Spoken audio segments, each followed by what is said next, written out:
I'm home.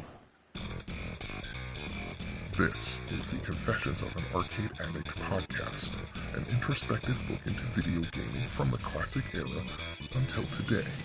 Now here is your host, Brian. Hey folks, how's it going out there? Brian here, and this is episode 3 of Confessions of an Arcade Addict podcast. Let's see, I haven't been doing too much since I recorded episode 2.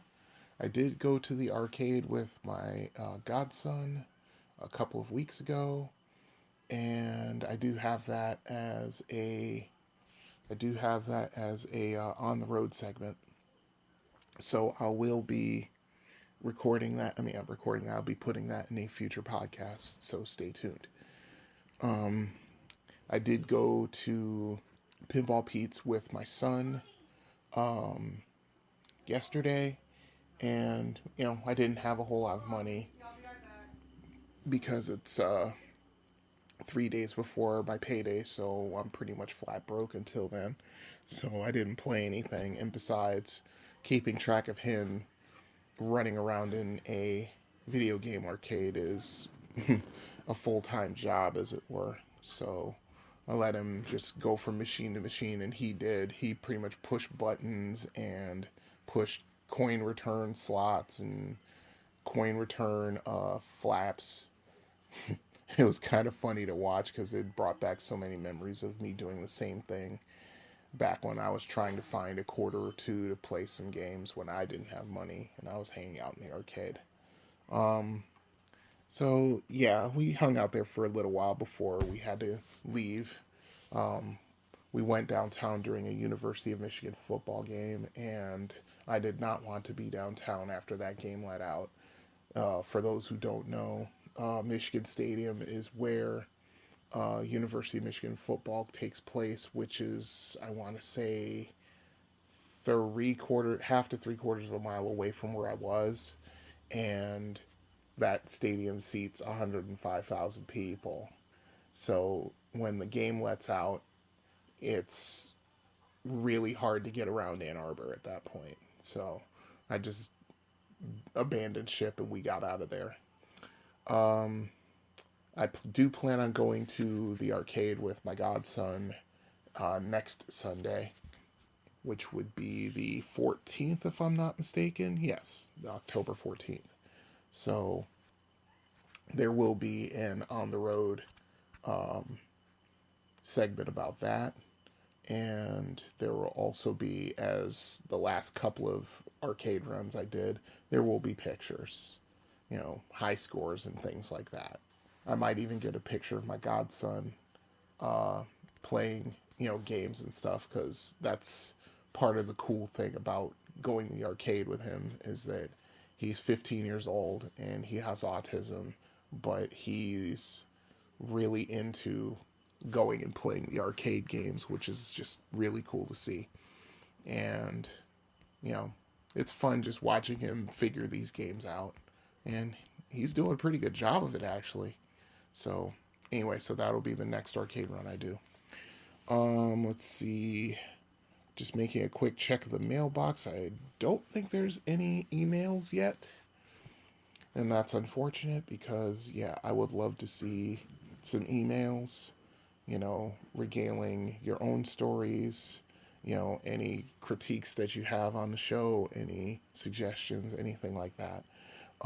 Those are more than welcome. Just email the show at arcadeaddictbrian@gmail.com. That's all one word. And also we have a phone number, and that is for voicemails. That is 734-743-2433. So, without any further ado, let's go into Arcade Rundown.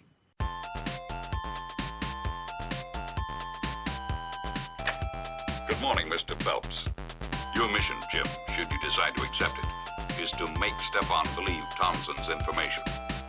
As always, should you or any of your IM force be caught or killed, the Secretary will disavow any knowledge of your actions. This tape will self-destruct in 5 seconds. Good luck, Jim.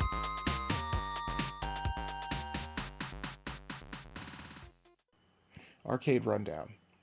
Okay, This one is for the first arcade that I more or less called home. That's Trumbull Mall Arcade.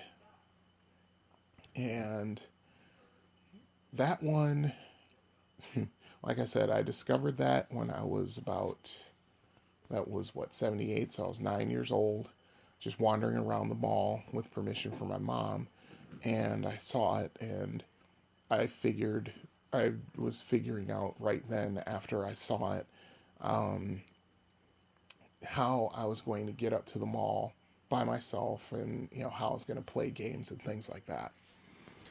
And as the years went by, the mall changed. I mean, the arcade changed a lot.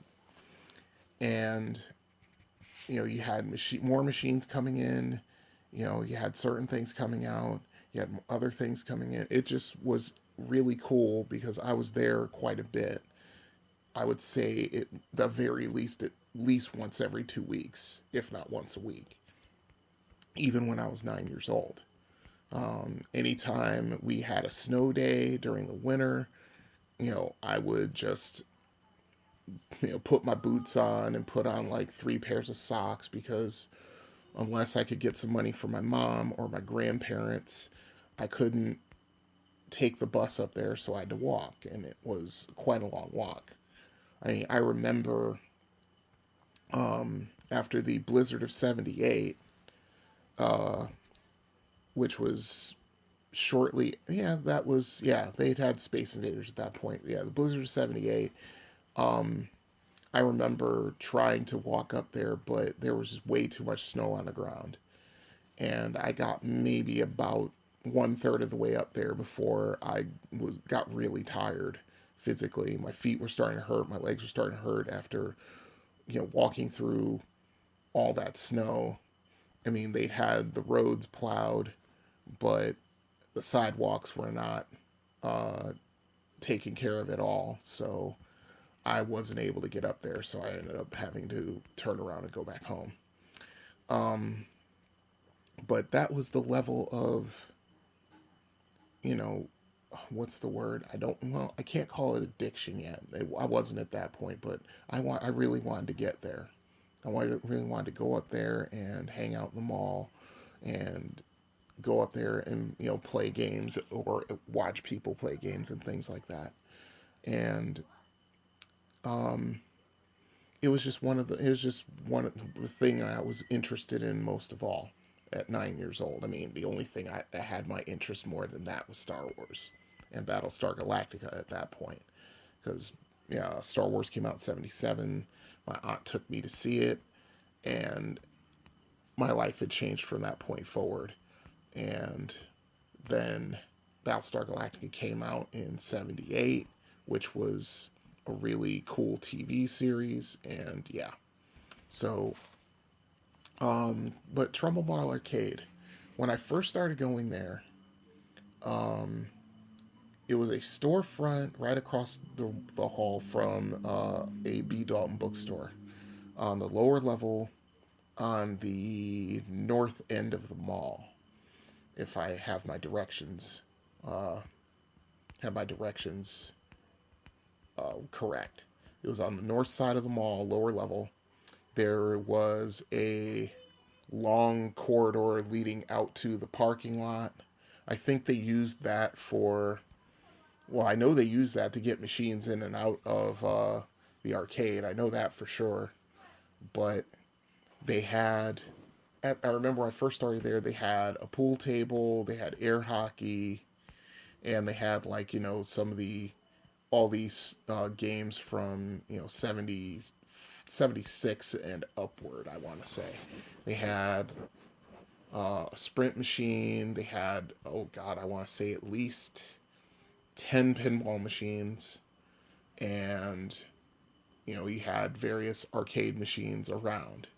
And the main area of the floor, that's where the pool tables and the air hockey was. I remember that. So, the most radical change that came from that place was when Space Invaders hit, which was shortly after I started going there. It's like summer 78 or thereabouts. And there, it's like almost overnight they decided to get rid of the air hockey and pool tables because they weren't doing all that great apparently at the time.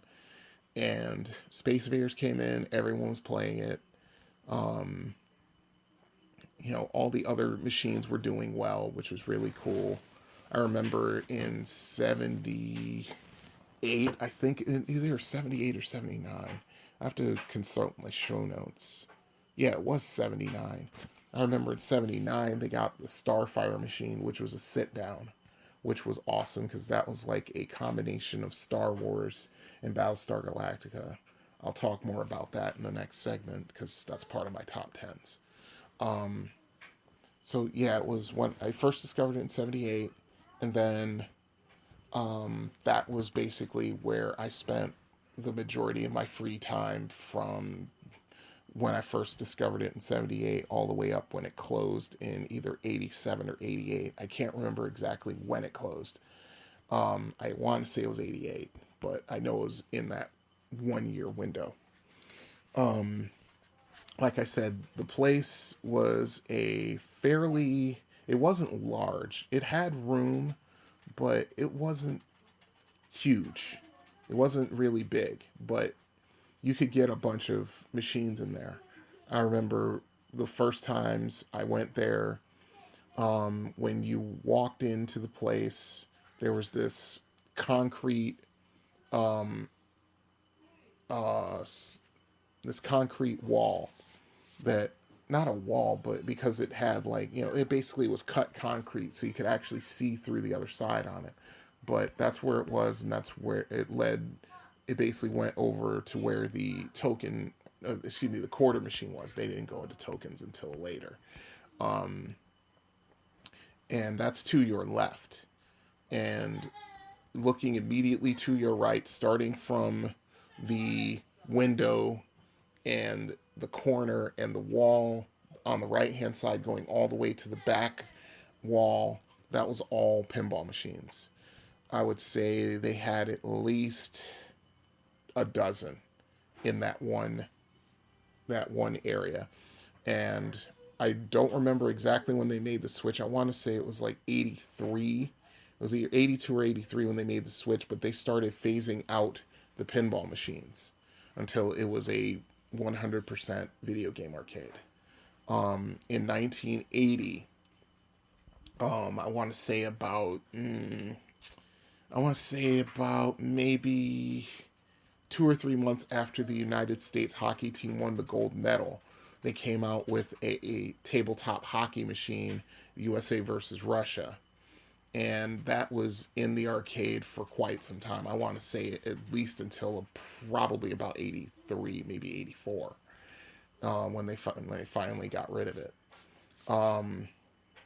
And then the back wall was all machines, all the way to where the little office was.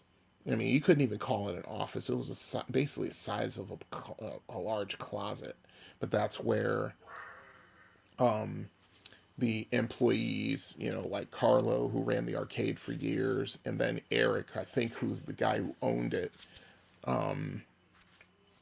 That's where they kept the money. That's where they counted the money out and everything like that.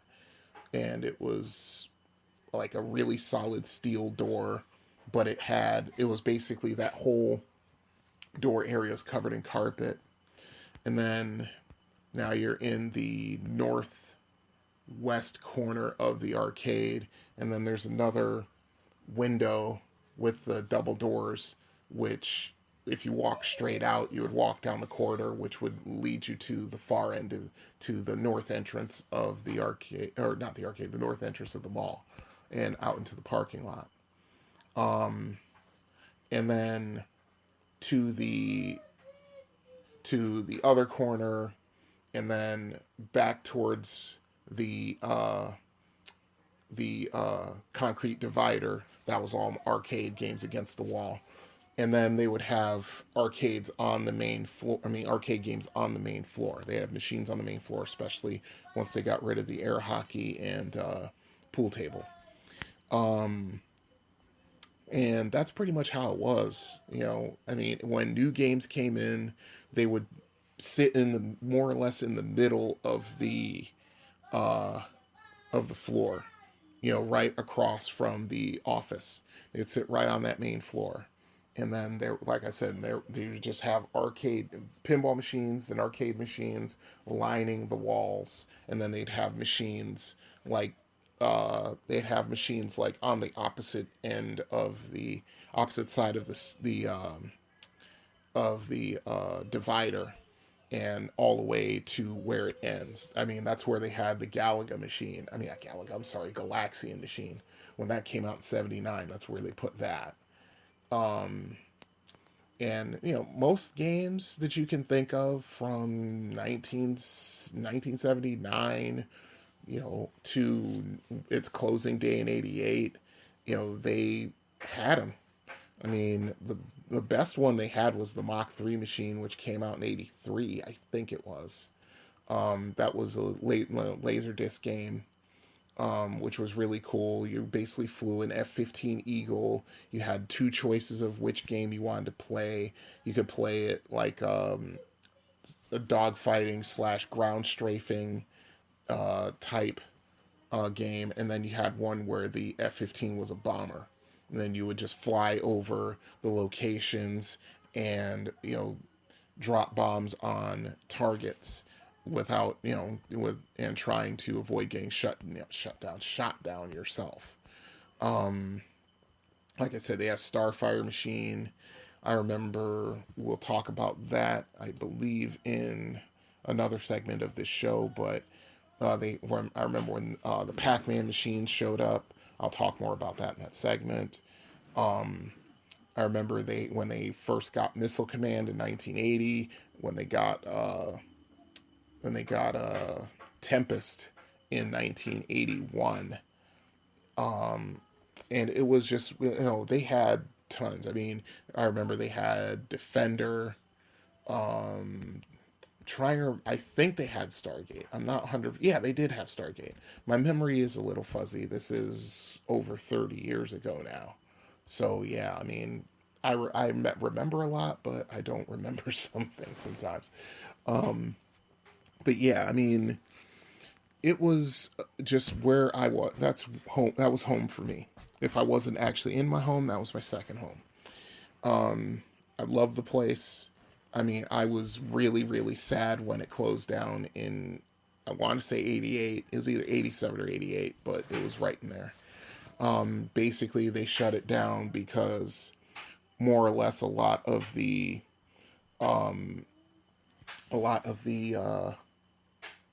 store owners in the mall, they were complaining that there were a lot of kids coming up there and not spending money in their stores and even shoplifting and things like that. And I knew that went down. I knew it.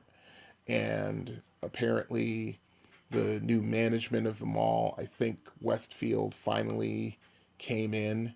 I want to say Trumbull Mall was independently owned for a long time, but then I think Westfield came in, and I think that was one of the first things they did was shut the arcade down. And let's see, there is a game room in the mall. As far as I know, the last time I was at Trumbull Mall was 2005. That's the last time I was there. After my mother passed away in 2004, I went back to for her funeral. Then the following year, I went back to get all of my stuff and bring it home. And I remember just walking the mall and just walking through FYE and things like that, and just seeing how the mall had changed. I mean, the mall had changed a lot physically over that space of almost 10 years. They added on a lot of things. They added a legitimate food court, more stores, of course, more big stores. And I remember they shut down that area of the mall because they decided to put was it JCPenney? I think it was JCPenney, or it might have been another store, but they put another store at the far end of the food court. I mean, they even put a McDonald's in there. I mean, I worked in that mall. Uh, I worked at an Arby's in the mall, which was still there last time I was there, which brought back a couple of memories. And then also, I worked in a Nintendo kiosk, and I had both of those jobs for a little while. But I will talk more about that in story time. That is a future story time. Okay, the next one. I pair these two together because they just were that much of an influence. Um, Lafayette Plaza Arcade. That one, my mother used to take my brother and I to that mall all the time, buy clothes, buy music and things like that. I mean, Lafayette Plaza, it was different than Trumbull Mall was, but that's, I think, more because of its location. Lafayette Plaza was right smack dab in the middle of downtown Bridgeport. And, it had more or less the same stores, a little bit different here and there, you know. I used to be in that mall all the time.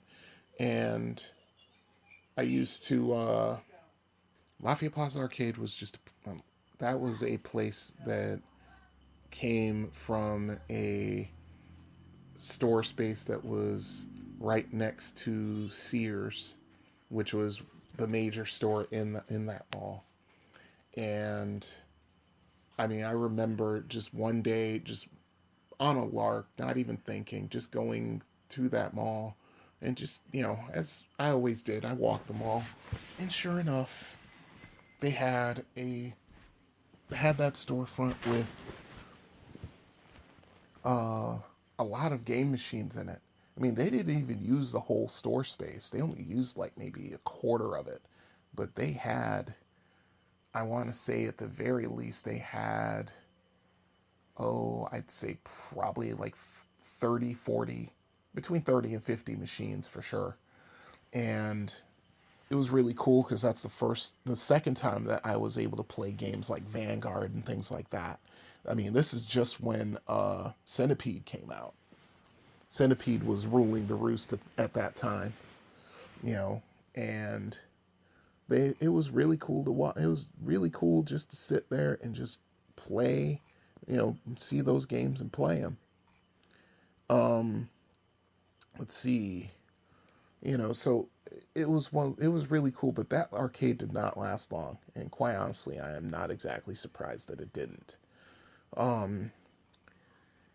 It was fun because they had different games. I mean, that's the first time I actually got to play TaxScan, or it's maybe the second time. I think Trumbull Mall had TaxScan for a little. If it wasn't Trumbull Mall, it was one of the stores in the mall. I know TaxScan was in that mall, but I learned how to play that.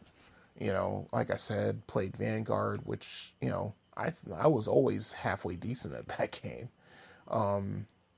And like I said, I think they had like 2 Centipedes and a couple other different games, and it was just it was a lot of fun. But like I said, it was short lived.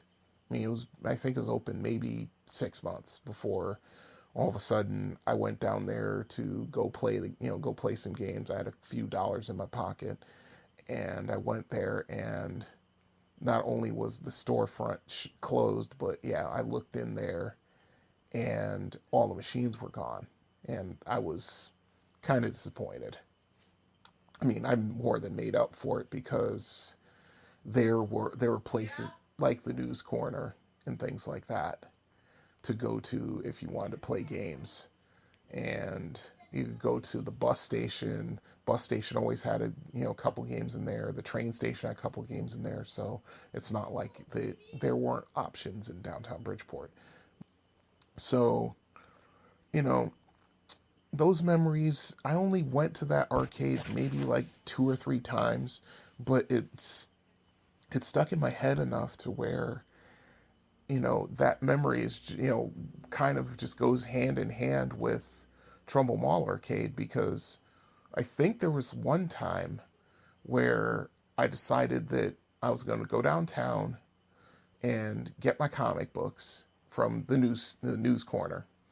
And I went and did that. I had money at this point. I had an allowance. I somehow negotiated that with my mother, and so yeah, I used to go downtown, buy some comic books, go over to over to Lafayette Plaza. Oh yeah, another store that had games in there was Carl Graff's record store. They always had video games in there, which was really cool. I love that place anyway. It was one of my favorite record stores of all time, both the Trumbull Mall store and the downtown Lafayette Plaza store. But then I go into the Lafayette Plaza, maybe go over to Orange Julius, get a little something to eat, a little something to drink, and then go over to the arcade, play games for a little while, and then take the Main Street bus and go home. Or if I had enough money left over, I would just go straight up to Trumbull Mall from there, because the Main Street bus would go from Seaside Park, which was the southern terminus of Main Street, and go all the way up to Trumbull Mall. And of course, I'd drive by it would drive right by my neighborhood and things like that. So if I wanted to go home, it was like a 5-minute walk to get home from the bus stop from there. And yeah, there were a couple times where, I made a day of it where I'd blow my entire allowance, but, I'd buy comic books. Comic books were still cheap back then. I think they were like 35 or 50 cents. And then, go up to the mall, hang out there for the rest of the day, go and play games in the arcade, and made sure I had enough money to take the last bus from the mall, which was Saturday, the last bus I think was like 6 o'clock at night, and just take the last bus home and go home. And the funny part is that actually the Main Street line only went until 6, but the Chopsy Hill Road route, which was number 12, would run probably until like 8 or 9 o'clock on a Saturday. And, that one would go down on the back end of my home street. And the problem is that I would have to walk uphill like 3/4 of a mile to get home, or something like that. It seemed that long. It probably wasn't. Valley Avenue's not that big, but yeah. So, I had options if I screwed around and I hung out way too late. And if I hung out way too late for both buses, I walked home. And that's kind of what I did.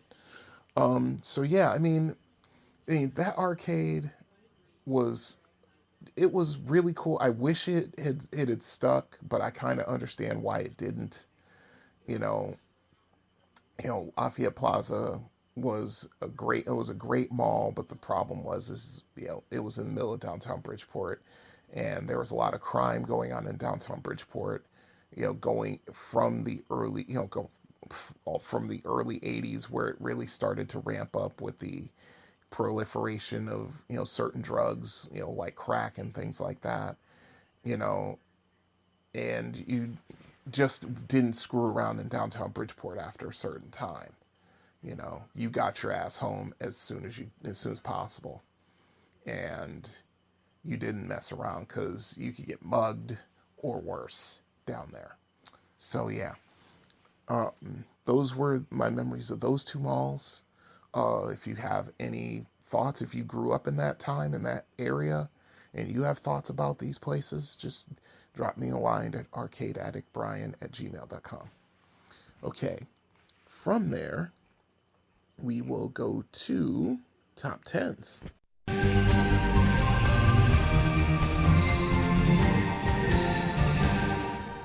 Top 10s. Top 10 video games of 1979. Now, 79 was when I really started going to the mall on a regular basis. At this point, I'm 10 years old. And, I'm going there, and, I'm going there with money, I'm going there without money. that was where I decided to go. If I wasn't hanging out at home, which was kind of rare, if I wasn't at home or hanging out with my friends in my neighborhood, that's where I was, in the mall. And I just remember back in '79, right after Space Invaders came out, you saw a ton of Space Invaders type games. I mean, some were direct clones of Space Invaders, others were different takes on that type of game. And also, when Asteroids came out in '79, you saw a lot more vector games. I mean, there were vector games going, back into the, when I, going back into the earlier days, there were several vector games, but I think '79 was when they seriously started coming out. And I have a top 10 here, listed here again in more or less alphabetical order, but not in order of preference, because I just don't want to expend the brain power to do a top 10. So let's just start with Asteroids. I talked about Asteroids in episode 2, and this one, it was almost as important as Space Invaders in its way, because it was new, it was different. There were some games, older games, games like Space War, which were free flight games. You could fly in any direction, but there weren't that many. But Asteroids kind of changed that, because it was not only just a great game to play, but it got progressively harder. And you had to know what you were doing to get a really decent score. A decent score in Asteroids is anything over 50,000 in my book. And, like I said, I used to hang out and watch guys play it and get tips from them. I remember the first few times I tried to play Asteroids, and I would just sit there in the middle and not move my ship around. I would just turn my ship and just fire at the asteroids, and I didn't know how to do any sort of evasion moves yet. I didn't learn these things until I was watching that guy Charlie that I talked about last episode. I mean, he came in and he used to rock that game. He would put up, I remember there was one time where he had the top score almost all the time, at least 60,000, sometimes 70, sometimes 80. But most of his scores were in the range of 60 to 80,000, and he had the top score almost all the time. And I just remember the top 10 high score list was really hard to crack, because you had so many guys playing that game, and a lot of them were really good. And I think the lowest score on such a game was at the very least 25,000. And I remember a couple of times after I learned how to play it, and I actually was pretty decent at it. I remember anytime I cracked that top 10, on the machine, it was a sense of accomplishment. It really was, because this competition was rather stiff. So Asteroids. Like I said, one of the most iconic arcade games of all time, at least in my view. Astro Fighter. This one was really interesting because it more or less was a Space Invaders type game where your ship was on the bottom of the screen and you could only move left and right while you fired at your enemies. But this one, the enemies came down, it moved in these strange patterns. I'm trying to remember the first time I actually played a game of Astro Fighter, or the first time I saw it. I think it was a bar on North Avenue, about half a mile west of Main Street. I think that's where it was. And it was one of those things where I'm just wandering around the neighborhood, just walking around, I think I had just gone to see my aunt or something like that, because she lived on that side of town, and I was walking back, and I remember just happening by this bar, and I saw a video game machine in there, and the door was wide open, so I went in there. You know, I didn't like go up to the bar or anything like that. I wasn't stupid. I knew I couldn't order anything. They kicked me out in 5 seconds. So I remember seeing this game called Astro Fighter, and I think I played it once. And I just remember just being confused by it, because not only did these enemies move in these patterns, these maneuvering patterns, but the more enemies you killed, the faster they went, a la Space Invaders. And I didn't last very long. I think I got past the first stage. I don't think I got past the second. And it was just one of those games where anytime I saw it and I had a quarter and I had a little time, I'd play it. And it was just one of those games that just stuck in my head, even though it was, I didn't see it very often. The arcade in Brighton has it, and it's really cool to play it, because not only are you playing the game, or at least in my case, I'm playing the game and I'm sort of reminiscing about stuff as I'm playing it. So yeah, Astro Fighter, Galaxian. This one was, I want to say, it was kind of revolutionary, because it was one of the first games that was legitimately full color. And not only that, it had a different challenge than Space Invaders. That of course, your ship occupied the bottom of the screen, and you had a fleet of enemy fighters who would dive bomb you. And as the game got better, as you got better at the game, they would be more aggressive, they would move faster, and the game just got more and more challenging. And I remember when that game came in, and everybody was playing that for a long time. Let's see. Lunar Lander, which was a game that Atari made, and they basically took the hardware on that game, and that's what they made Asteroids off of, if I'm not mistaken. And Lunar Lander was a game that was really, really interesting, because you didn't shoot anybody, you didn't have any enemies to deal with. Basically what you did was you had to land your lander on the moon. And depending on the difficulty of the area you decide to land on, like your lander would start at like the top left of the screen and would start to drift downward as the gravity of the moon would start to pull you in. And if you just let it pull you in, you would start moving faster and faster and faster as the gravity took hold. And you had 2 directional buttons to turn the lander, and then you had this huge lever. I mean, just that's what drew me to this game more than anything else. I'm like, what? How does this game work? And this lever basically controlled the engine thrust of your lander. And it went from, if the lever was all the way down, the thrusters were off and just gravity would just take you. And as you push the lever up, the thrust on your lander would get stronger. And of course, you have only a limited amount of fuel, on your lander to make these landings. And the more thrust you used, the more fuel you would use.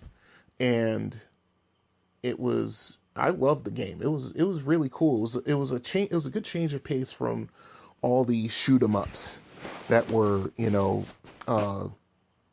that were prevalent during the day. In each landing area that were on there, they had a multiplier attached to it. The higher the multiplier, the more difficult it was, or the smaller the landing area was, and the more difficult it was, because it was closer to like mountainous areas, and you had much, much less room for error. And I just remember a couple of times just dropping like $1 in there, because with each quarter that you dropped in, you get a certain amount of fuel. And I remember I basically learned how to play that game through watching several people and also my own experiences with it, you know. And there were there were areas here and there, but there weren't any real, not areas, there were magazines here and there, but there weren't any real strategy guides or strategy books for at least another couple of years. So yeah, Lunar Lander, that was another great one. Lunar Rescue.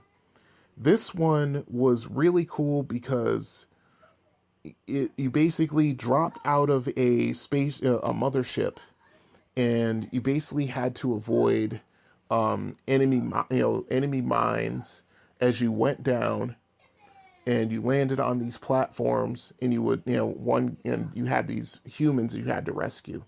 And when you landed on a platform, one human would run down from his spot and get in your ship, and then your ship would take off. And then the mines would turn into these enemy saucers, and they would shoot at you, and you had to not only shoot them to get points, you also had to clear your way back to the mothership. And it was a really, really cool game. I loved it. It's fun to play. I still play it to this day. It's just one of those games where it's not that as well known as like Galaxian or Asteroids, but even then, I really love that game. Monaco GP. This game, I tell you, this game had everybody's attention when it came out in '79. I remember when the arcade got it, and it's this vertical racing game, and basically you're driving a Formula One car. The steering wheel controls your car left and right, of course, and you had a gas pedal and also a low gear and high gear. And, the trick was to get as many, I believe is to pass as many cars as you could. And, it was really interesting because you had normal road conditions, you had ice, you had night driving conditions, which was only like this small space ahead of your car. You had, your car had headlights, which is kind of funny, but you could only see them, and you only could see like the tail lights of the cars as they came down from the top of the screen, and you had to kind of track them and move your car away from them to pass them. And it had a digital score counter, and it also had a digital high score bank, right below it. So, if you put up a high score on that machine, it would just transfer right down to the little high score LED bank. It was all LED scoring, which I thought was like really, really cool. This game was just awesome. I love playing it. The only thing I really miss about this game is that it's just not in emulation as far as I know. I've tried to track it down, and every version that I've tried to track down in emulation, it just doesn't work for one reason or another, and I don't know what it is. Okay, Space Invaders Part 2. Of course, this is the first sequel to Space Invaders that came out in the States. First time I ever saw this game was at a bar at the end of Main Street, right at Seaside Park. I forget what the name of the bar is, but I went down there maybe like 3 or 4 times, but I remember I used to go down there because they had a Star Trek pinball machine, which I thought was one of the coolest pinball machines in existence, and they had Space Invaders Part 2.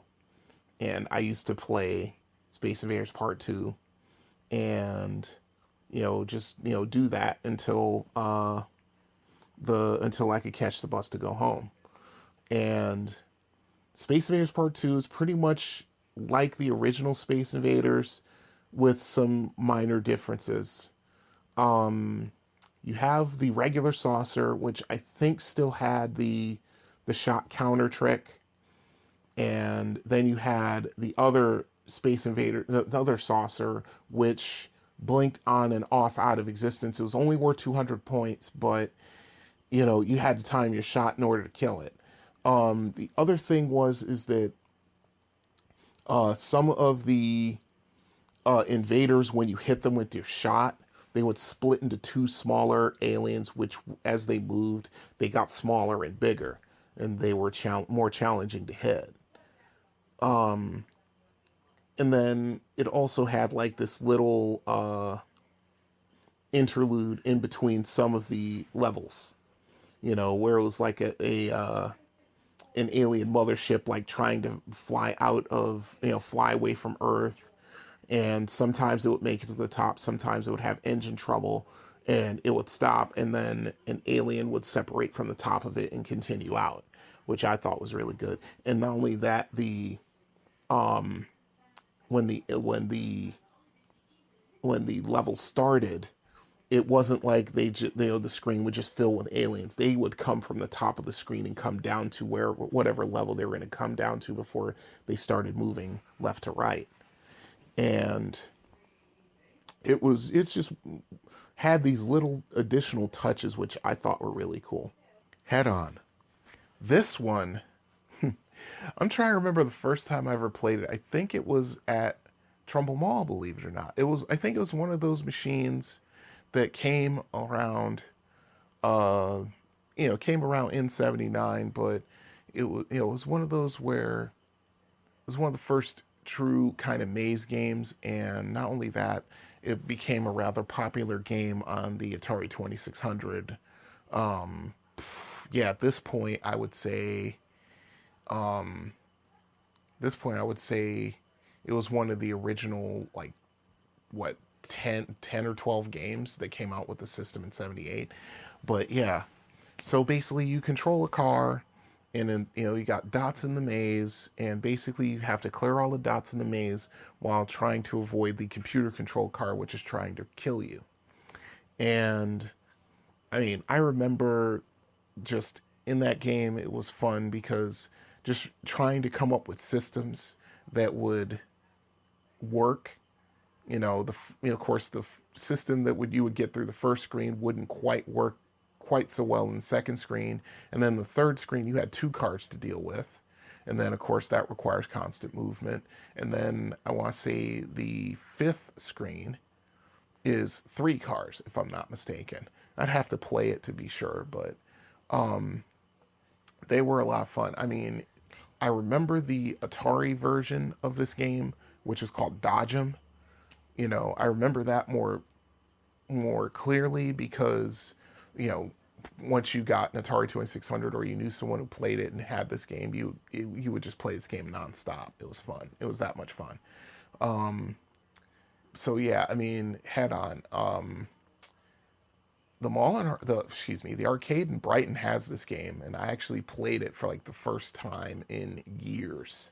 Like at least 10 years, if not longer. I'd probably say even 20. It was at least that long. So, Head On. And let's see, and the last one is Starfire, which I talked about in the last segment for a minute. You're basically sitting in an X-Wing fighter, and you're trying to kill TIE fighters. I don't know how they got away with doing this game without Lucasfilm coming after them, because this was so much like a Star Wars type game. It wasn't even funny. The only thing, and whatever money Lucasfilm would have taken from suing them, Universal would have gotten the rest of it, because there was a ship in there, the mothership, which was like a colonial fighter in Battlestar Galactica. So it took from both those games. You basically had to shoot down enemy fighters and avoid getting killed yourself. They would shoot these huge fireballs at you, and you would have to either evade them or use forward and reverse to evade them. It was one control yoke which moved in and out, which moved the ship up and down, turning it left and right, turned it left to the right, and then you had forward and reverse. And of course you had the fire button for your lasers. And you couldn't go around just firing willy-nilly, because the lasers would overheat for I want to say 8 seconds, maybe even as long as 10. It seemed like an eternity to me. But, to me, it was just fun just playing that game. I mean, I remember there were times where I basically would drop like $2 in quarters in there because while all this is going on, you have a limited number of energy, a limited amount of energy, and that's going down as you're continuing to play. That was basically your timer, for the game to see how far you could get. And I remember dropping like $2 in quarters in that thing and just playing that game for like 30 minutes and putting up like this ridiculous score of like, I want to say 30,000 or something like that. The thing about the game is that the different colored ships represented different scores. Let's see, I think it was blue, green, and orange. I think that's what the color scheme was, without actually going into my emulator and looking at it. Blue was 10 points for each TIE fighter. Green was 20, I think. And I think orange was 30. I think that's what it was. And the thing is that you advance by finding the mothership, which would fly left to right across your screen. And if you killed it, then you would go on to the next set of fighters. And if you got hit by the enemy fire, it would drop you back down to the beginning. So the trick was getting all the way up to the oranges and just staying there and just shooting down fighters, as many as possible, and shooting down the motherships where you could, which for extra points. And then you would just keep going that way and just play and just keep playing until your energy ran out. Aside from that, I mean, it was a fun game. I mean, like I said, the Trumbull Mall had a sit-down version of it, which I thought was one of the coolest things in the world. Okay. Honorable mentions. Okay, Fire 1.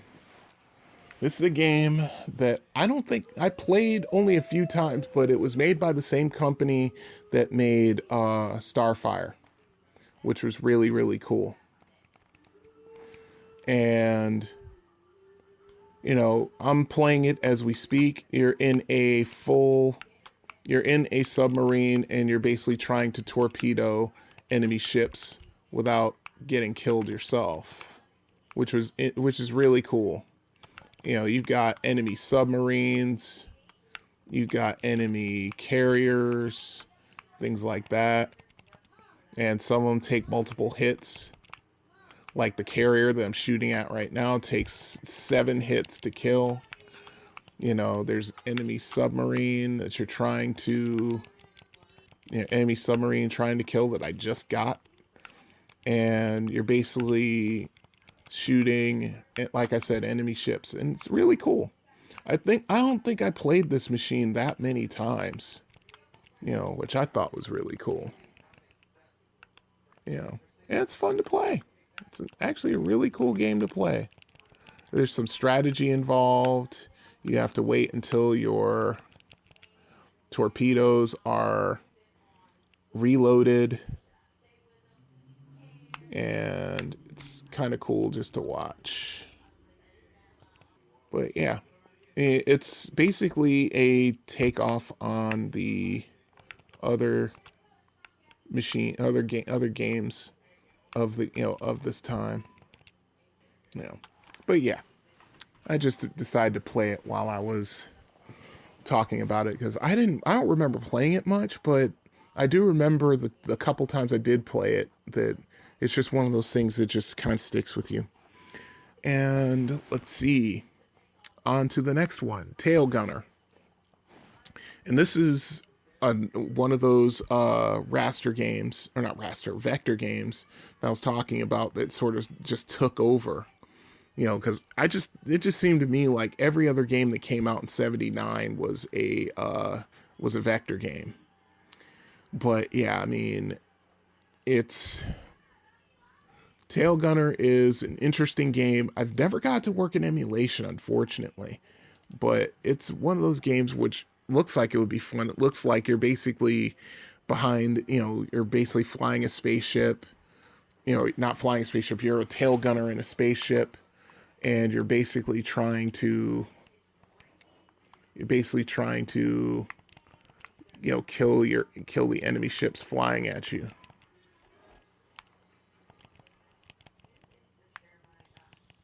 And yeah, the one thing I'm finding out is that the game itself, the controls you'd have to mess with.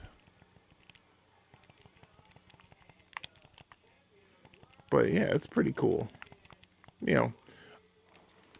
I like it. It's not a bad game, but it's one of those where it's very, very, very sensitive, and in emulation, you'd have to tweak it. You probably could use a trackball with it, but I think it was a trackball game, but I can't remember exactly. But yeah, it was one of those cool little vector games. Let's see. And second to last is Warrior. I remember when this came out, everyone was all about this. Basically, it's a sword fighting game. You're basically in like this graphically superimposed area where there's like pits, and basically it's a top down where you're basically, I think it's two control sticks if I'm not mistaken, and you're basically moving your fighter around and swinging his sword, and you're trying to basically either kill or force your enemy into the pit, which gives you points, or a point, I should say. And I remember when this came out, everyone was playing this. It took me a while to kind of figure it out, but I did, and it wasn't too bad.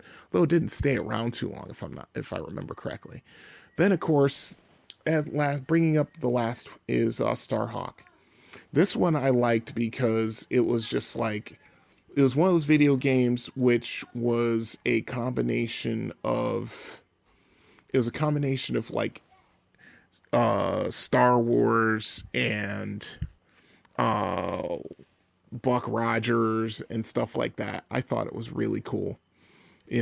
Basically you control a targeting site, and there are spaceships flying around this Death Star kind of thing, and you're basically just trying to kill these different enemies. I'm playing it as we speak,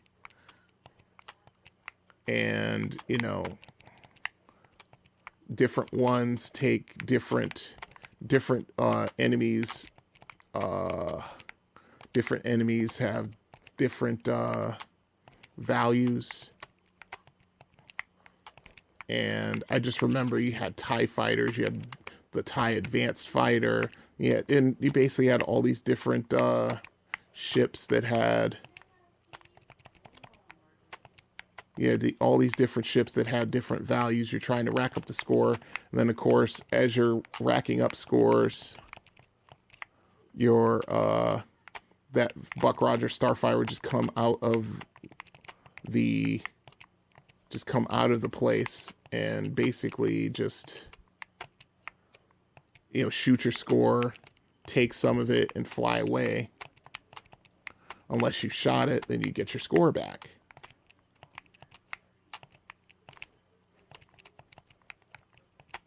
And I remember just playing this because it was kind of mindless. I don't remember it being quite as hard as it is now, but yeah, it was fun. It was a fun game to play. And I like playing these games in emulation because it just takes me right back. It takes me right back to being at the mall and, all the things that were going on then. It was just a lot of fun. So yeah, those are my top 10s. If you got your own top 10s, any comments or anything like that, just get a hold of me at arcadeaddictbrian.com. I'll read your email on the show, and I'll respond to what you put out there, and we'll just go from there. Okay, guys, let's move on to Are You Experienced? I'm too old for this. Hiding in front seats like a teenager. Hoppy, I think I'm getting too old for this stuff. I'm getting too old for this. Listen, you was born too old for this. I'm getting too old for this. I'm getting too old for this. Lying wet-arsed in the heather chasing other men's cattle. I'm getting too old for this sort of thing. Maybe you're getting too old for this. What do you think, huh? I'm not too old for this shit. I'm not too old You will not. We're not too old for this shit. We're not too old for this shit. We're not too old for this. Say it like you believe. We're not too old for this shit. Yeah. We're not too old for this shit. I'm not gonna buy a hemorrhoid cushion. We're not too old for this shit. Are you experienced? Pac-Man. Okay. Now, my memories of this game, they start in Trumbull Mall. Of course, where a lot of the memories of video games start. I remember just showing up at the arcade one day. I'm trying to remember. I think I hadn't been there in like a couple of weeks or so. And I just remember this throng of people just gathered around these two machines. And I remember walking up to them and seeing them, and they were just these raggedy bootleg machines. And then I look at the screen, and it's this maze game where basically you're going around and eating pellets and being chased by these ghosts, and you got these big pellets in the corners, and you eat those, then you can chase the ghosts and get points out of them. I thought it was a really interesting game, and it was, it was called Gobbler, which is kind of funny because, as it turns out, those were Pac-Man bootlegs, which were probably a lot less expensive than the actual Bally Midway machines at the time. So I remember, just as I've talked about before, back in the day, when you wanted to play a game and somebody else was playing, you basically took your quarter and put it either on the bezel, on the top of the machine, or you put it on the screen where it meets the control panel, and hope that your quarter didn't sink right into the machine, because bye 25 cents. So I remember just this machine had quarter after quarter after quarter after quarter on it. I'm talking about, oh my God, I'd probably say there was at least $4 on that machine from left to right, just all over the place. I knew I wasn't going to play that game right away, so I just was content to just, stand there and watch. And it was really cool just watching people play it, and it was colorful, and it had music. It was really interesting. It was a really interesting game. I didn't actually see a legitimate Pac-Man machine until, I want to say, a couple of months later. I just remember, I think I skipped school that day, and I went to the mall arcade, and I was like, I think somebody had told me there was an actual legitimate Pac-Man machine at a Chuck E. Cheese. And I just remember, I just wanted to go see it. So there was a bus that went from Trumbull Mall out to Fairfield, which is where it was.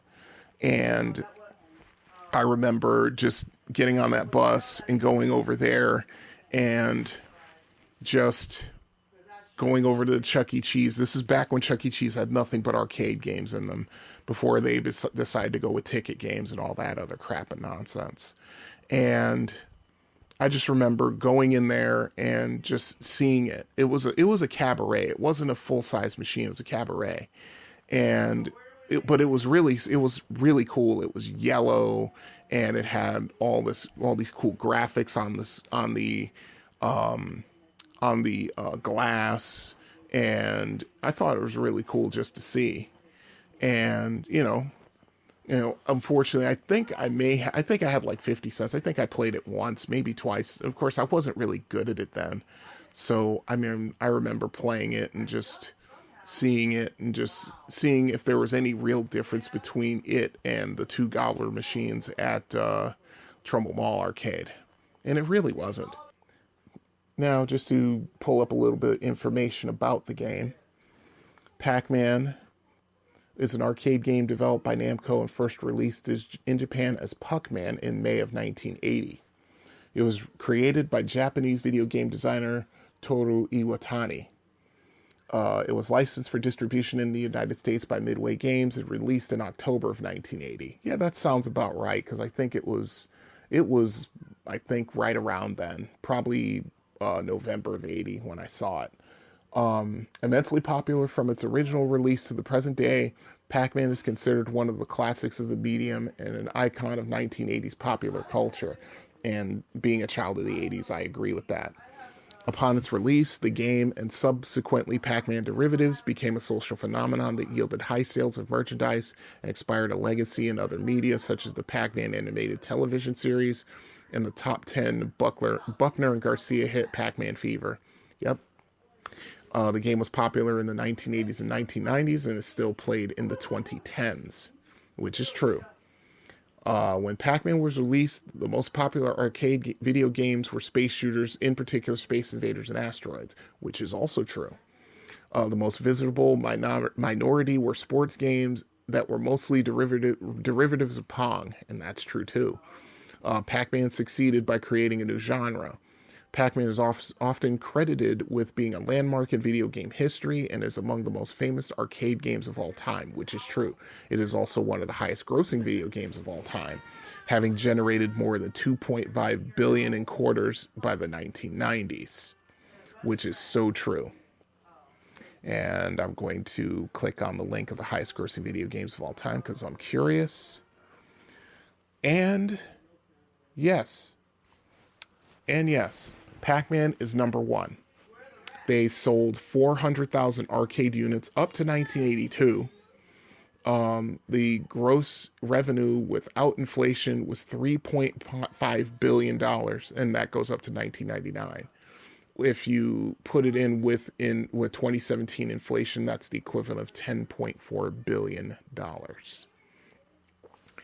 And yeah, that is number one, and number one by quite a bit, actually. Space Invaders is number 2. Street Fighter 2 is number 3. Donkey Kong is number 4. Ms. Pac-Man is number 5, which is more than respectable. Asteroids number 6. Defender 7. Galaxian 8. Donkey Kong Jr. number 9. And Mr. Do number 10. And how funny is that all these games are more or less in one way or another favorites of mine. Okay, so let's see. The characters appeared in more than 30 officially licensed game spin-offs, as well as in numerous unauthorized clones and bootlegs. According to the Davy Brown Index, Pac-Man has the highest brand awareness of any video game character among American consumers, recognized by 94% of them. Yeah, I don't doubt that. Pac-Man is one of the longest-running video game franchises from the golden age of video arcade games. It is one part of the collection of the Smithsonian Institute in Washington, D.C., and New York's Museum of Modern Art. Yeah, I mean, I am not surprised by any of that. I'm looking at the picture of Pac-Man, the Pac-Man machines in the Wikipedia. They have a normal stand-up, they have a cabaret, and they have a cocktail. And, you know, the first Pac-Man machine, legit Pac-Man machine I ever saw was a cabaret, which is brown on the sides and the front. The control panel is white with art and graphics, and the bezel is also white. The Pac-Man machine, of course, is yellow with the familiar graphics of Pac-Man being chased by a ghost, or Pac-Man chasing a ghost. The bezel is white, and the control panel is black. And you know, it's just, I just remember, yeah, this game, everybody played this for the longest time. I mean, there was just an addiction to this game. It was just like Space Invaders. It's like I've said, Space Invaders was the first one that really changed the game and changed the genre.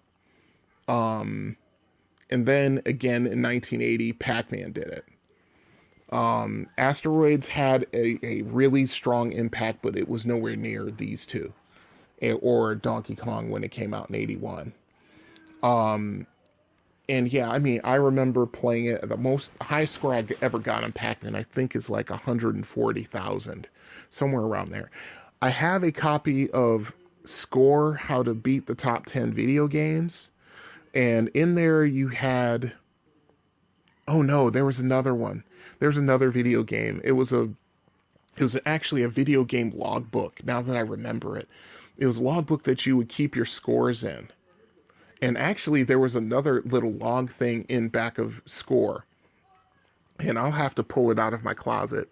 You know, it's in storage in my bedroom closet right now. I'll have to pull it out just to be able to go back and, you know, look at some of the scores, because when these books came out in the early 80s, I want to say like by 1982 or so, I was obsessed with keeping track of my highest scores at these games. I mean, I was nowhere near as good as some of the guys I hung out with, but I was no slouch either.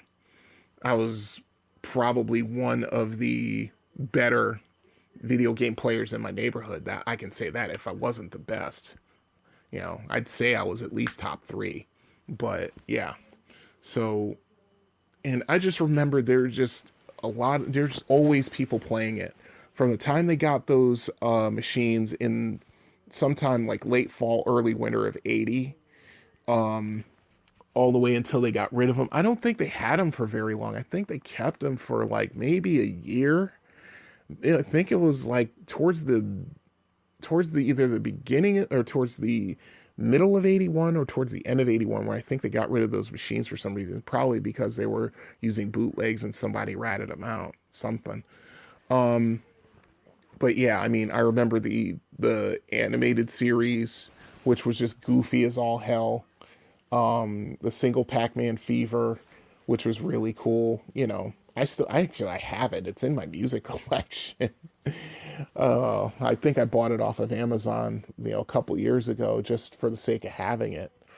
You know, every once in a while, I mean, I'm not as into Pac-Man anymore. I'm much more into Ms. Pac-Man, you know, and I'll probably explain why once we get to Ms. Pac-Man when it came to Are You Experienced?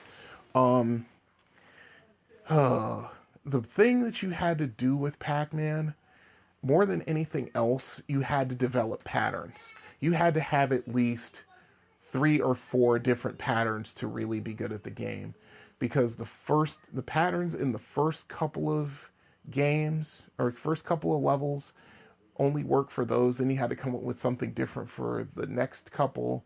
And while all this is going on, your Pac-Man is moving faster through the maze. You know, the ghosts are getting a little more aggressive. The red ghost, Blinky, he starts off at normal speed with the rest of the ghosts, but as you gobble more and more dots, he starts going faster and starts getting more aggressive. He by far is the most aggressive out of all of the ghosts.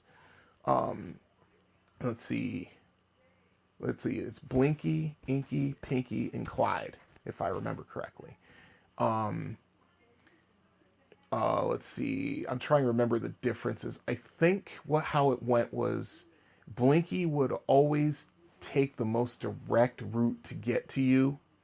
I think Pinky was a little less aggressive, but he would try to trap you. So if Blinky was chasing you and he wasn't like in line with, you know, if Blinky was chasing you and Pinky wasn't in line with him, he tried to set you up. Inky, which was the blue ghost, he also would try to trap you, but he would actually do it in a way, he would basically try to cut off avenues of escape, if I remember right. And Clyde was just random. You know, there would be times where he would chase you like any of the other ghosts, then of course he would just peel off and go a different way. And, you know, it's kind of funny because I found that you could get killed. The ones you would get killed most by, in order, were Blinky, Pinky, Clyde, then Inky. Because Clyde, there were some times where he would just ignore you and just keep going along his merry way, whichever way that was. And there were times where he would just turn where you didn't think he was going to turn, and you'd run into him, and that would be the end of it. Scoring, each dot is 10 points. The power pellets are 50. Each ghost that you gobble after gobbling a power pellet are 200, 400, 800, and 1600 points respectively. And I'm doing this off the top of my head, people. I'm not even looking at any information. The fruits that would appear below the little area where the ghosts come from or regenerate from, the cherry is 100, strawberries 300, the peach or the orange, depending on who you talk to, and there was a big debate about that back in the day, that was 500. The apple was 700. The grapes were 1,000. The Galaxian boss was 2,000. And then the key was 5,000. The time where I got 140,000, I think I made it to like the third key. You know, that was at Valley Steakhouse in Stratford.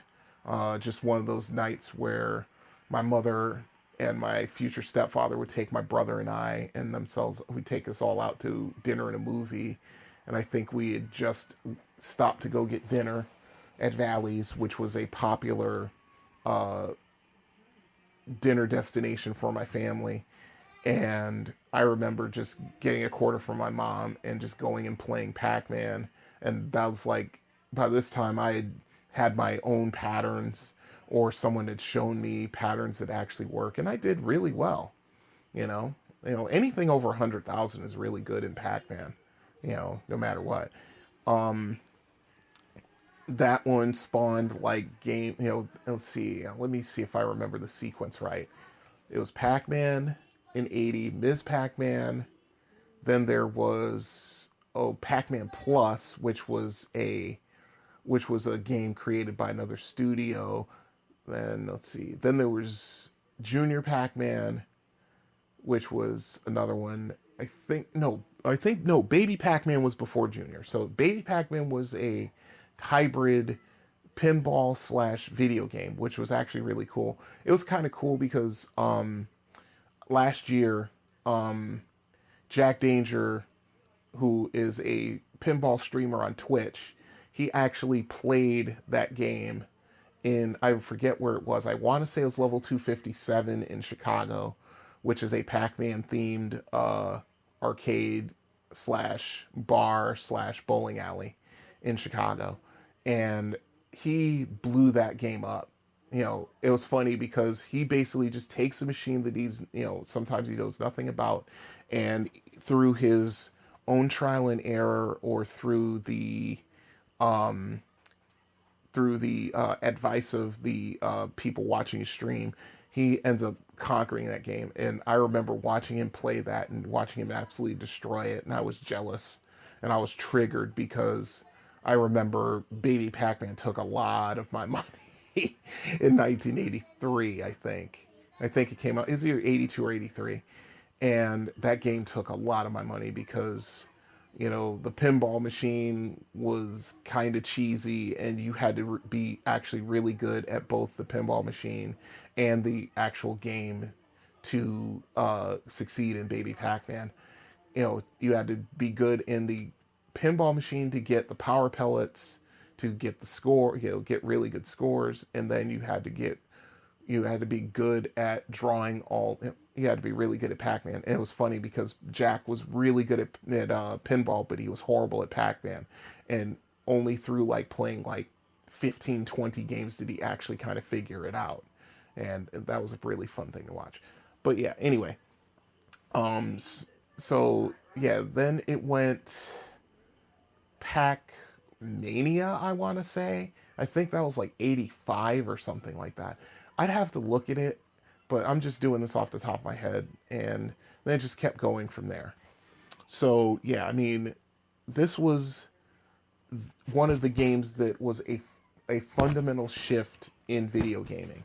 Space Invaders, Pong, of course, was first way back in 72, and then there just was a dearth of really something really good to come along until Space Invaders in 78, then Pac-Man and the Asteroids in 79, Pac-Man in 80, Donkey Kong in 81, and it just kept going from there. That's like was discussed in the previous episode. the golden age of video gaming was from 78 to 83. Even possibly 84, but I think 83 is the cutoff. So anyway, all right, that's Pac-Man. If you have any suggestions, stories, anything you got that you want to share with the slowly growing audience, just drop me an email at arcadeaddictbrian.com. Okay, with that one done, we shall move on to Arcade Review.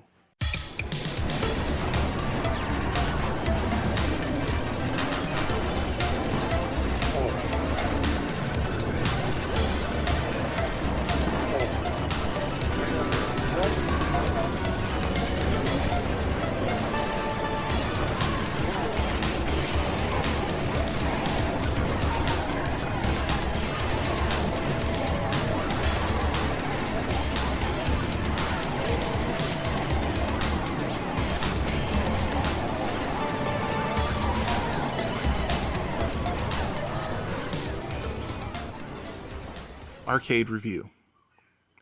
Okay. This one, as I've said in episode 0, this is going to be infrequent. I'm going to review arcades that I visit. I'm not going to review all the ones I've been to in the past because I can view some of them through rose-colored glasses. I can be objective, it's just difficult. Okay, just to break it down, each review that I have about the arcade is based on 5 criteria: location, selection, ambiance, functionality, and value. Location is self-explanatory. Is it easy to get to? Is there ample parking? Is it easy to find when you're looking for it? Things like that. That's easy enough. Selection. How many games do they have? What's their selection like? Is it classic games? Is it newer games? Is it a mix of the two? And things like that. Ambiance. That comes down to how the arcade looks, and also sounds and more or less the atmosphere of it. I'm a sucker for video game art and 80s music blasting as you're playing all these games that you played in your childhood and things like that. That's what I'm kind of on the lookout for. Is the staff friendly? Are they helpful? Are they indifferent? Things like that. Functionality. Do the games work? If they do work, what kind of condition are the games in? And things like that. And of course, value. Is it a decent value? Is it a sucky value? Is it a good value? That's more or less the criteria. Each of these criteria will be rated from 1 to 10, 1 being the worst, 10 being the best, and of course there are also half points coming into play. So all the scores will be added together, and they will average them out for a final rating score. So in this review, I'm going to review Pinball Pete's. A little bit of a backstory. I moved up here to Michigan in 2002, and once I kind of got myself settled, and also I was able to get myself a car. My roommates sold me their old car, which is a beat to hell 1991 Ford Escort with I want to say almost 200,000 miles on it, but it still ran and still got you around. So after that, after a while, it was sort of like, you know what? I want to sort of get my lay of the land. I want to see if there are any arcades around. So after doing a search on the internet and being a little disappointed with some of the results I was getting, because there wasn't a lot in the area. There really wasn't. There's actually only one, Pinball Pete's. And one day, I had a day off from work and I had a little bit of money in my pocket. I said, let's go find out see what this is about. And so I ended up going downtown, finding a place to park. I went into went in there, and they also had, in the same storefront there was also a friendly local role-playing game store in there, which was one of the best ones I've ever been to, and I still feel sad that they had to shut down in oh God, I want to say what year. I think that was 2007, 2008, somewhere in there. I think they finally shut down, which was too bad. But yeah, so I went into Pinball Pete's and, went down, it's like I said, I think I have an arcade run coming up in, on the road segment where I talked about going to Pinball Pete's one day. I think it was over this summer, as a matter of fact. And so I went in there and I played some games. I went in there and played games. I thought it was really cool. I mean, it was really good. It's a decent place. Could it be better? Obviously. In my opinion, it could be a whole lot better. But it's not bad. And it had a good enough balance between new games, ticket games, which I kind of despise. I'm not going to make any sort of bones about that or lie about it, folks. I'm not a big fan of ticket games. I never have been. Let's see. And, it was fun, but I mean, I'm going to be brutally honest about this. Yeah, I mean, I understand the reasonings why they do what they do, but it doesn't mean that I have to be happy about it, and I'm not. So, okay, let's break it down. Okay, location. As a matter of fact, I'm going to pull up a instance of WordPad so I can go along with this, so at least I can do this while we're talking. Location. It's in the middle of downtown Ann Arbor. And it's not bad as far as where it is. It's fairly easy to get to. There is some parking on the street that you can do, but right around the corner is a parking garage. And unless University of Michigan football is playing that day, you can go in there for $1.20 an hour, park your car, and you can just basically walk out of there and walk into the back of the building where Pinball Pete's is and use the elevator to get down in there. It's pretty easy to get to. So I'm going to give the location a 7.5.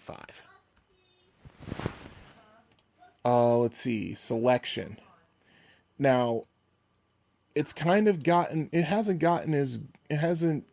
been as good as it once was, the selection of games, but it's got a fairly decent balance. I mean, it's not as good as it once was.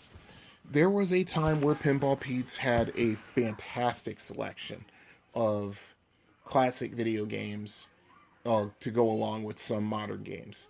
It's sort of evened out more now, especially since the new Galaga and Space Invaders ticket video games have come out, which I have to admit are kind of fun, but unfortunately the games are designed to get you off those machines as quickly as possible. They do have the new Star Wars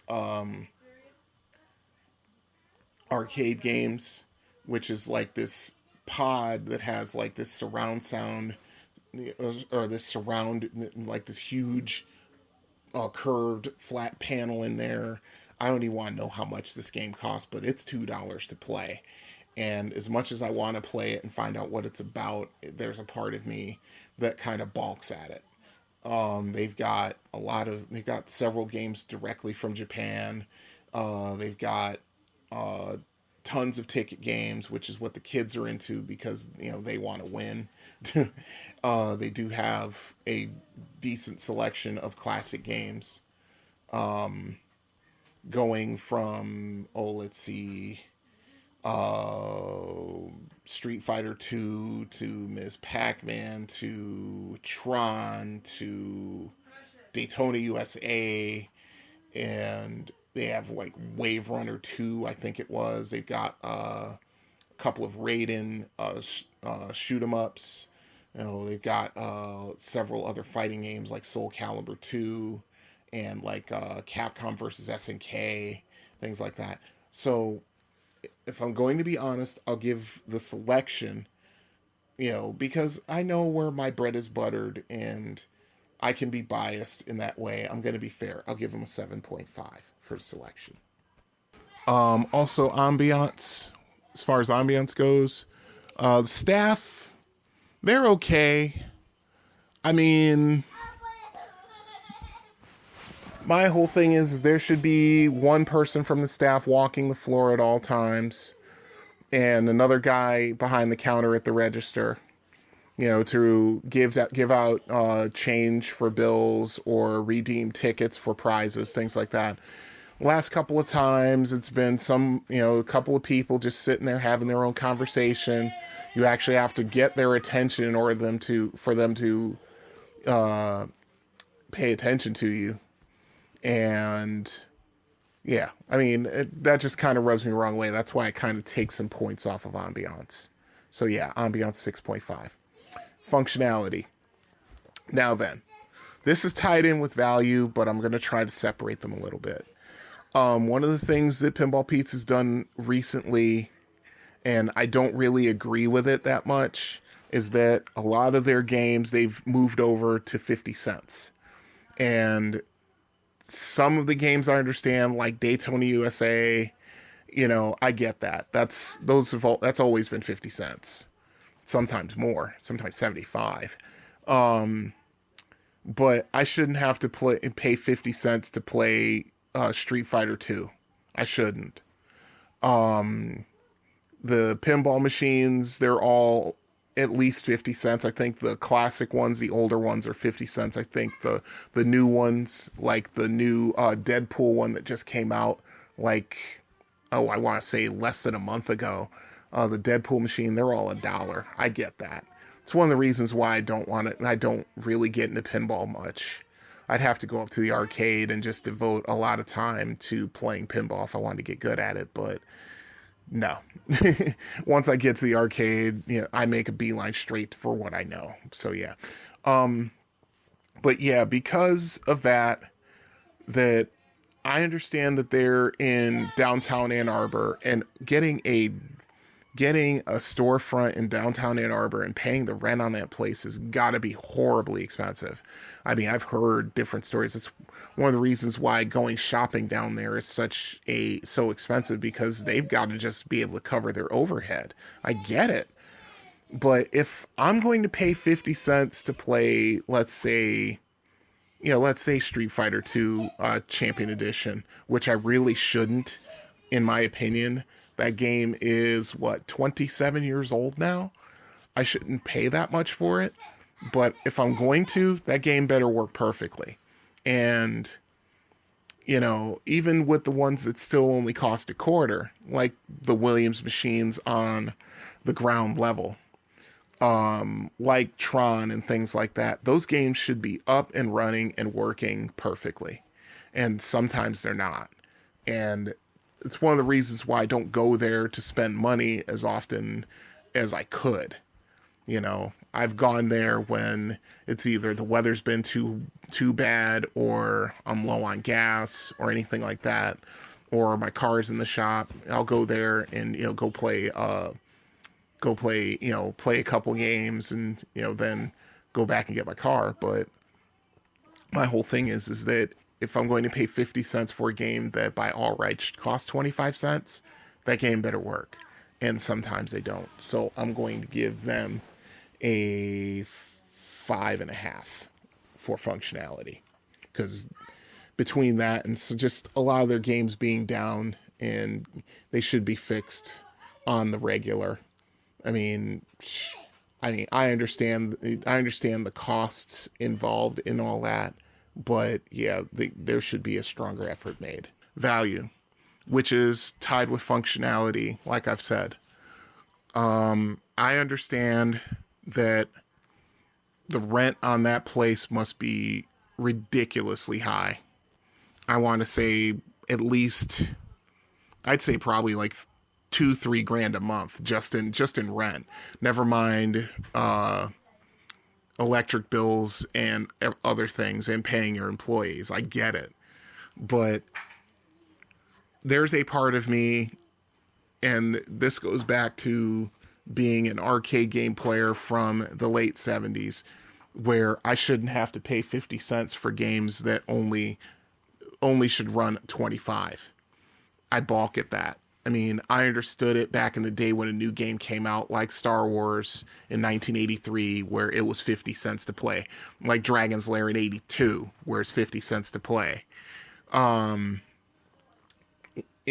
these are all old games, and I understand that they need to be able to make enough money to, cover their overhead and pay their employees and keep the lights on. I get it. But like I said, I still balk at it. It's why I don't go there as much as I possibly could. And, on top of that, if I'm going to drop 50 cents on a game and it's not working right, or it's a game that I shouldn't have to pay 50 cents for just on general principle, even though I am understanding of circumstances, I'm not going to go to that place as much. So, I mean, as far as value goes, most of the games in there are 50 cents. Almost all of the new stuff and the, like the Galaga ticket game and the Space Invaders ticket game and the other games they have in there, all that stuff's $1. And there's a part of me that really, really has an issue with that. Not to mention the pinball machines. The older pinball machines should be no more than 50 cents. And, the new stuff, I get it. The new Deadpool machine, the relatively new Iron Maiden pinball machine, I get it. Those things cost a lot of money. Like, I want to say like 4 or 5 grand at the very least, just for the basic machines. Never mind the LEs or the other ones. So I get it, but it still bothers me a lot, So if I'm going to be fair and understanding, I'll give their value a straight up 5. Okay. So, if we take all of those and add them together, as I bring up my calculator app, 7.5 plus 7.5 plus 6.5 plus 5.5 plus 5 divide by 5. We end up with a total review score of 6.4, which is, I want to say it's fair. But, I may be biased. Who knows? As a matter of fact, I'm going to check my math, because just in case. Plus 5 is 32. Divide by 5. Yes, that's correct. 6.4. Okay, I have it right. Okay, so, that's my review of Pinball Pete's. Like I said, this one is going to be infrequent. I'm going to try and make a concerted effort over the next month or so to go to other arcades. There are like 3 places in Detroit I want to look at and check them out. I will do a review of the arcade in Brighton. I kind of don't want to do one of the past arcades, but I think I might have to. So if I have to, then I have to. And I will. And I will try to be fair, and I will try not to look at it through rose-colored glasses, but no promises. I can only do the best I can. So that's it for Arcade Review.